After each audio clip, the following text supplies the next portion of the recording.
চাকরির নিরাপদ জীবন ছেড়ে স্বপ্নের পথে হাঁটা এক নারীর গল্প।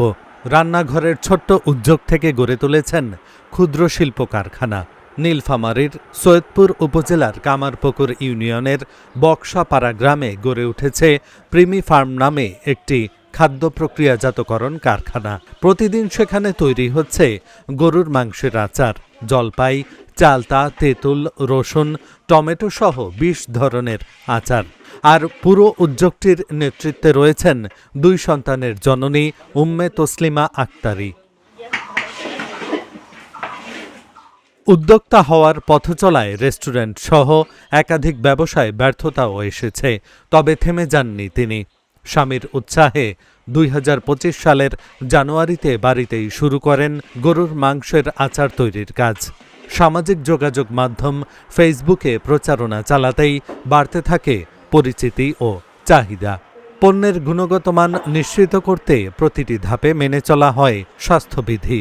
নিরাপদ খাদ্য নিশ্চিত করায় পেয়েছেন BCSIR ল্যাবের অনুমোদনও। সব সময় আমি চিন্তা করি যে আমি এমন কিছু করব যাতে আমার নিজের বা পরিবারের পাশাপাশি আমি দেশ এবং দশের জন্য কিছু যাতে করতে পারি। সেখান থেকে আমার শুরু। আমার হাজব্যান্ড যেহেতু একজন ভেটেরিনারি ডক্টর, সেখানে আমরা দুজনেই পরামর্শ করে আসলে ও যখন সরকারি চাকরি পেল তখন আমি ওকে বারবারই বলে থাকি যে আমি কিছু করি।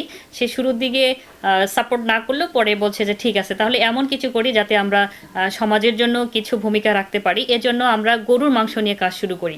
তো গরুর মাংস থেকে আমরা ওই পরিমাণ প্রফিট জেনারেট করতে পারতেছিলাম না, তখন আমরা গরুর মাংস থেকে তৈরি করি গরুর মাংসের আচার। এটা আমরা সারা দেশে ব্যাপক সাড়া পাই, অনলাইন অফলাইন দুইভাবেই আমরা ব্যাপক সাড়া পাই।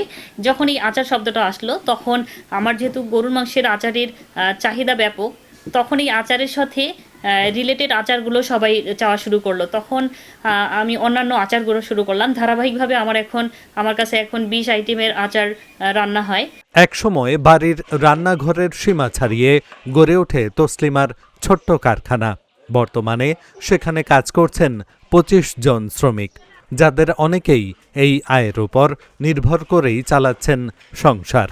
এই উদ্যোগ নতুন করে স্বপ্ন দেখাচ্ছে আরও অনেক নারীকে। প্রিমি ফার্মে আমি মূলত ১ বছর প্লাস হয়ে আছি। আমি এখানে ম্যানেজার পোস্টে আছি। আমার কাজ হচ্ছে এখানে আচার রান্নার ক্ষেত্রে যে সমস্ত র ম্যাটেরিয়ালগুলো লাগে সেগুলো থেকে আমি সংগ্রহ করি, এবং এখানে আমার যে ১৫-১৬ থেকে ২০ জন মানুষ কাজ করে, তাদের দেখাশোনা করতে হয় আমাকে।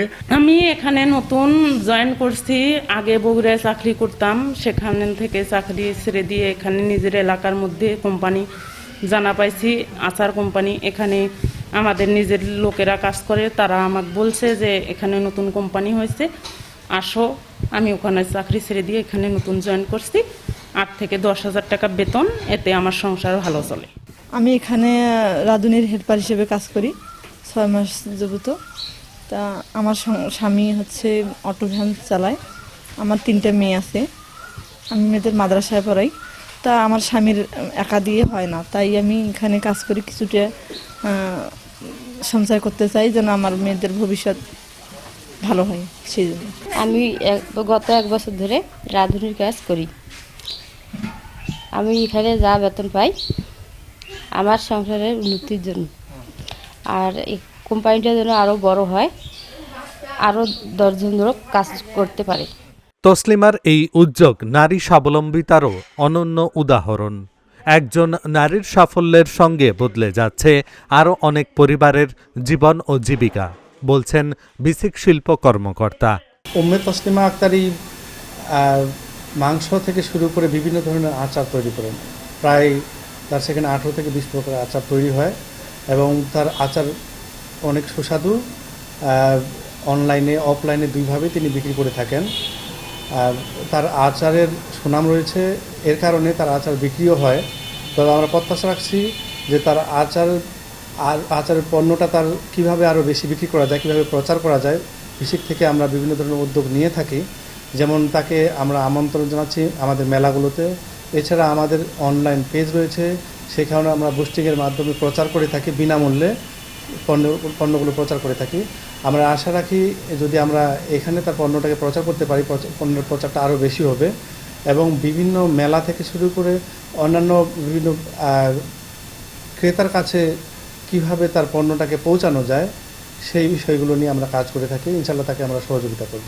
রান্নাঘরের ছোট উদ্যোগ থেকে শিল্প কারখানায় পৌঁছানোর এই গল্প যেন প্রমাণ করে সাহস, ধৈর্য আর পরিশ্রম থাকলে সফলতার পথ একদিন ঠিকই খুলে যায়। Dhaka journal news desk.